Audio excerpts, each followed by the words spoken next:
ही तकरीबन 15-20 साल अॻु में असां जे पाड़े शाहपुर चाकर में चंद हिकु ॿ जेके आहिनि से उहे भट्ठा क़ाइमु थिया। भट्ठनि जे क़ाइमु थियण खां पोइ मुसलसल असां ॾिठो आहे त उन्हनि जी जेका तेज़ी सां वाध वीज मुकमिल जेको असांजो इलाइक़ो आहे जंहिंमें शाहपुर चाकर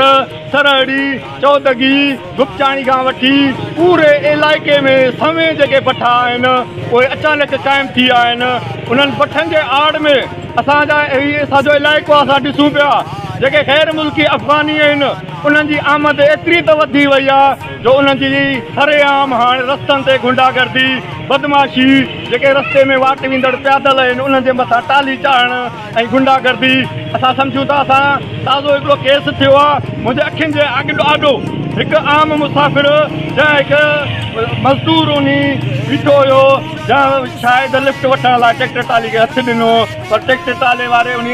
अफ़गानी गुंडे बदमाश ड्राइवर जी एॾी त मजाल हुई जो उन सिधो सां उन जे मथां चाढ़ण जी उनखे डपु ॾियण जी हिरास ॾियण जी कोशिशि कई जंहिं हमरा पंहिंजे पाण खे पोइ हिते उछलायो आहे। उहो मज़दूर बि हिते अॼु आयो आहे। इनशाला उहो जिते किथे उहे गवाही उहा सबूत उहे सभु असां वटि गॾु आहिनि।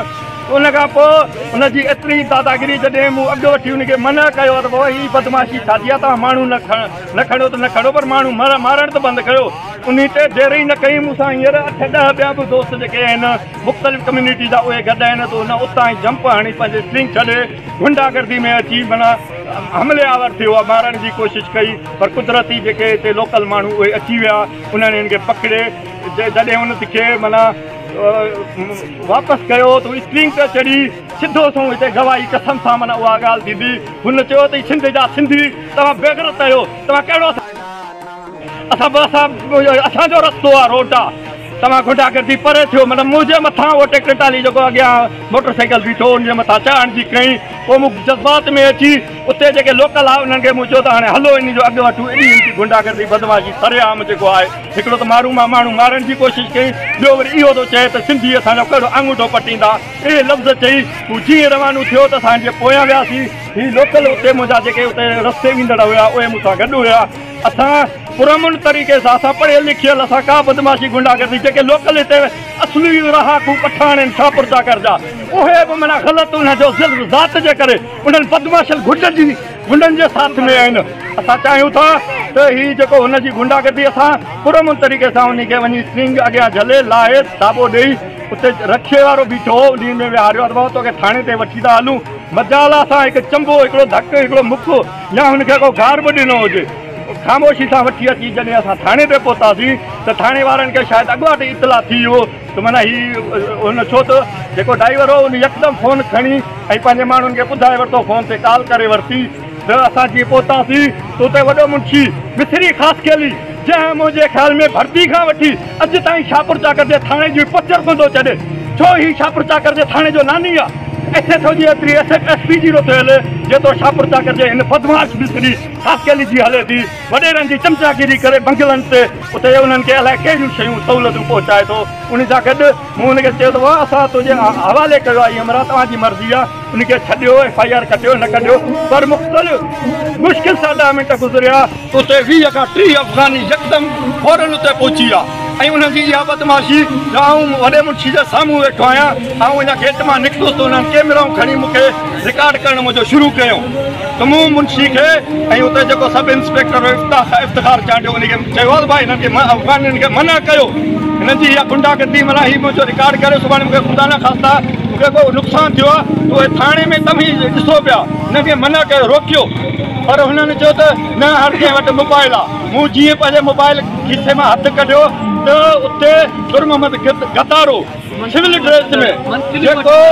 परे खां नज़र बि न आयो असांखे ॾिसण में न आयो अचानक डोड़ पाए अची मुंहिंजे बांह में वठी मरोड़े मूंखे मोबाइल फुरण जी कई मुंहिंजो ज़ख़्मी हथु जॾहिं मूं शाहपुर मां एक्सरे बि कराई आहे उहो मूं वटि प्रूफ आहे हिन बचा हिकु लफ़्ज़ बि पठान अफ़गानियुनि खे जेके 30-40 पहुची विया उन्हनि खे चवण जे बजाए असां लोकल मक़ामी माण्हुनि खे हुननि खे ख़बर आहे समाजी कारकुन आहे हीउ पढ़ियो लिखियो माण्हू आहे पर सिपाहियुनि जी एॾी गुंडागर्दी एॾी बदमाशी मुंहिंजे बांह खे मरोड़े उते ई सिपाही जेके 2-3 हुनजे थाणे जा मौजूदु आहे उन्हनि अची हिनखे पख वठी जोरी मुंहिंजो बांह छॾायो आहे। पोइ असां ख़ामोशी सां उतां थाणे में ऐं जॾहिं आउं त थाणे ते मौजूदु हुउसि इफ्तिखार चांडे मूंखे धमकी ॾिनी जेकॾहिं का बि तो पोस्ट छॾी तो तोसां घटि न थींदी तो ते असां माना हा FIR कटींदासीं। उहा ॻाल्हि करे असां वियासीं। शाम जो वरी मैसेज करायूं तो हिनखे वञी चओ अॼोके ॾींहं में अफ़गाननि सां फ़ैसिलो करे अफ़गानी पठाणनि सां न त ॿी सूरत में हिन ते असां NC दाख़िल कंदासीं। पोइ मुख़्तलिफ़ माण्हुनि खां हिननि खे फ़ोनूं कराइणु शुरू कयूं, धमकियूं ॾियारणु शुरू कयूं, पर असां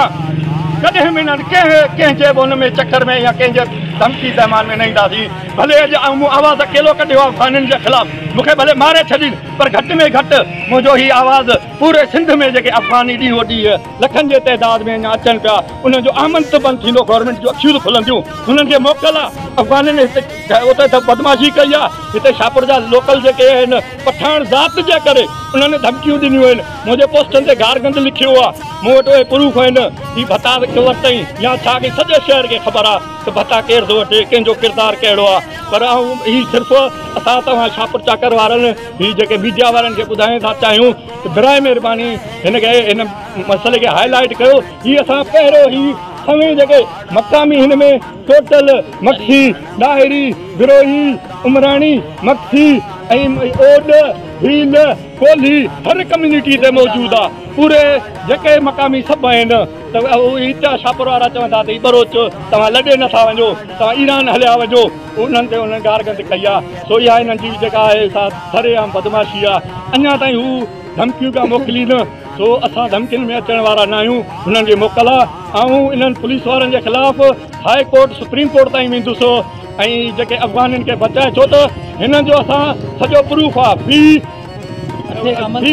वठो त छा, पर हर गुज़रंदड़ टाली खां हिन जो 100 रुपया फी टाली ते मुक़ररु आहे। जेके हज़ारे टाली हितां गुज़रनि था रोज़ानू थाणे ते घटि में घटि लख खां 1.5 लख रुपया इनकम हिननि जी थिए थी। इन जे करे असां जीअं पहुतासीं हिकिड़े ख़ामोशी सां, पर पुलिस वारा आपे मां निकिरी विया। अफ़गाननि खे एतिरी ज़रूरत न हुई जो मक़ामी माण्हुनि सां ईअं हथ चोरांद करे असांजूं मूवियूं भरे असांखे धमकियूं ॾियनि ऐं ईअं असांखे माना ख़ौफ़ था कनि। पर थाणे जा जेके मूं नाला खया आहिनि ॿियो मूंखे केरु न मिलियो आहे। गुरमोहम्मद गद्दारो, मिस्री ख़ासकेली ऐं इफ्तिखार चांडियो सरेआम ज़ाती दुश्मनी ते लही आया। ऐं हिननि खे ॿुधाइण थो चाहियां त भले हिननि खे मोकल मूं ते FIR कराइनि, NC कटाइनि, कहिड़ा बि केस कनि, ही पुलिस वारा आहिनि त पुलिस जे ज़ोर ते ई ख़ौफ़ज़दा कनि था। पर अलाह असां सां गॾु आहे, सिंध जो अवाम गॾु आहे। मूंखे समय जेके आहिनि सिंध जा जेके बाग़ैरत अदियूं भेणूं जेके समाजी उहिदनि पे HRSP जो जेको सिंध जो कोऑर्डिनेटर सर डॉक्टर इमदाद चांडियो साहब उन्हीं मूंखे फ़ोन कई आहे त असां पूरे सिंध में तुंहिंजे पुलिस जी गुंडागर्दी